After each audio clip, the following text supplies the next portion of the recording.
Salut les potes, c'est Real Team. Aujourd'hui on va avoir une vidéo un peu particulière. Je vais vous présenter comment rester créatif.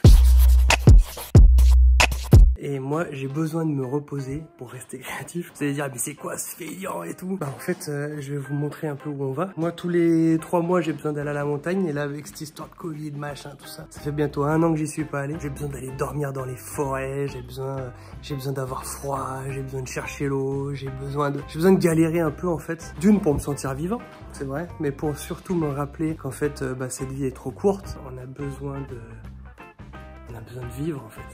On a besoin juste de kiffer la vie. Et les réseaux sociaux, le graphisme, en fait c'est toutes des choses super que je kiffe vraiment. Vraiment je kiffe ça, je kiffe faire ça. Mais qui sont passagères en fait, il y a beaucoup plus. Et donc je pars avec 2 potes à la montagne. Donc ça change, hein, c'est pas toujours les mêmes potes. Alors voilà mon sac. Bon, comme vous pouvez le constater, c'est un sac vegan en peau de vache qui date des années 50 je pense. 40-50, c'est un sac de l'après-guerre. Donc c'est des trucs indestructibles, vous voyez. Les coutures là, elles sont faites en ficelle. Bref. Et dedans, en fait, dedans, je vais vous montrer ce que j'ai. J'aime bien partir à l'ancienne. Dans un premier tissu, j'ai mon petit pain. J'ai une gourde d'eau, en fait, que tu peux séparer, donc ça fait une tasse aussi. Très important. Hein. J'ai un couteau magnifique. Pour moi, c'est les meilleurs couteaux pour la montagne, quoi. Tu peux trancher, tu peux casser des bûches avec, en fait, hein, l'épaisseur. Donc voilà, puis la lame, elle s'abîme pas. Mora, Kniv, je sais plus comment ça se dit. Un petit carnet, bien sûr, toujours. Ça, c'est un truc en plus étanche, histoire que s'il pleut, je suis tranquille. Mon kawaii, bien sûr, on sait jamais, la météo est changeante en montagne. Là-dedans, j'ai un savon, parce que c'est pas parce qu'on est à la montagne qu'on peut pas se laver. J'ai mon allume-feu, un peu de journal, parce qu'on sait jamais, une bougie ou 2 pour la nuit, en général, pour tchatcher un peu autour du feu, c'est toujours agréable. Un bout de carton pour démarrer les feux un peu plus gros. Alors bien sûr, on pourrait ne pas partir avec ça. C'est un peu du confort, mais bon, je me régale. Ça fait plus d'un an que j'y suis pas allé, je vais y aller tranquille, tu vois. Dans quelques mois, j'y retourne et puis ce sera un peu plus hardcore, on va dire. Alors dans mon sac, j'ai une hache.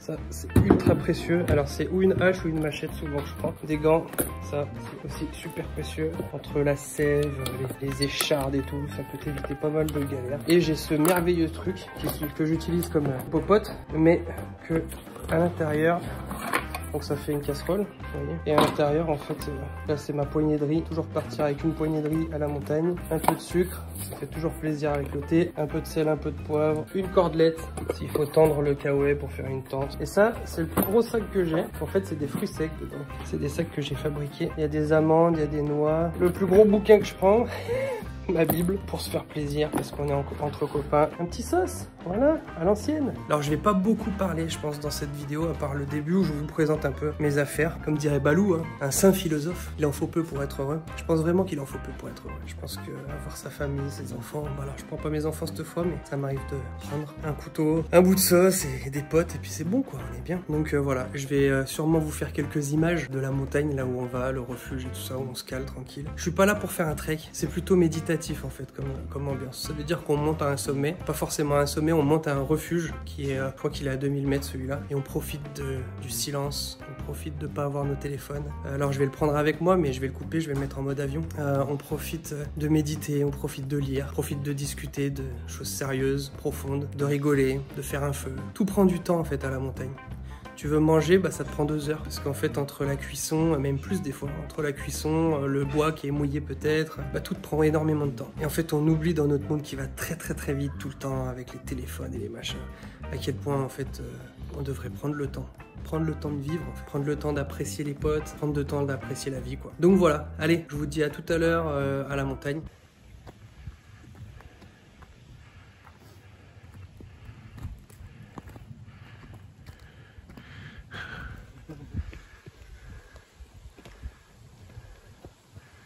C'est majestueux quoi.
Sur ce les amis, restez créatifs, c'est la priorité. Et pour rester créatif, il faut aussi savoir se reposer, savoir partir, s'éloigner un peu de la civilisation des fois, même beaucoup.